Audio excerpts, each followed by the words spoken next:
Here's a quick tip on how to mix your tech house tracks.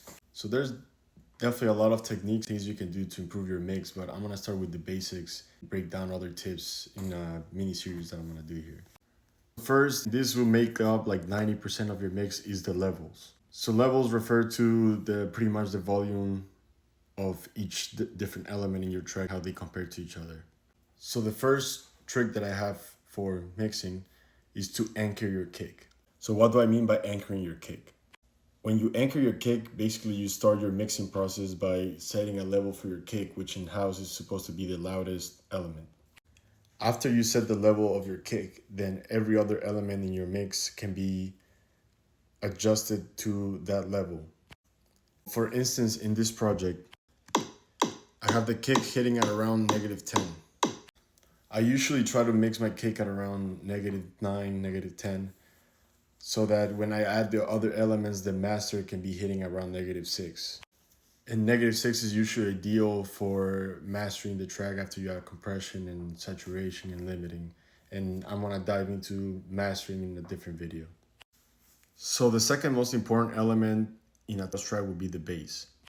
Now, a lot of people will tell you to have your bass -3 or 5 dBs in relation to the kick. So if your kick is hitting at -9, then your bass should be hitting at -12 or 15.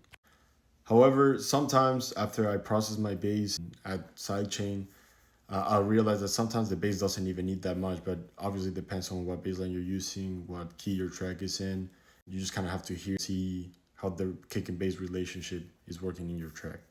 In this example, I have the bass hitting at -18, and you can still hear it pretty clearly even through my laptop speakers.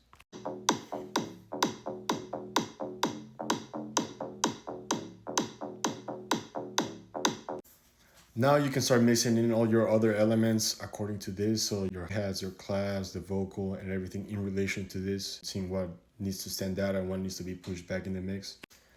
There's no strict rule on this, but I usually find that more lead elements like the vocals or maybe like a lead synth are hitting at around -12, where elements that you want hitting in the back, maybe more like your hi-hats or maybe some effects, might be -15 or even a lot less.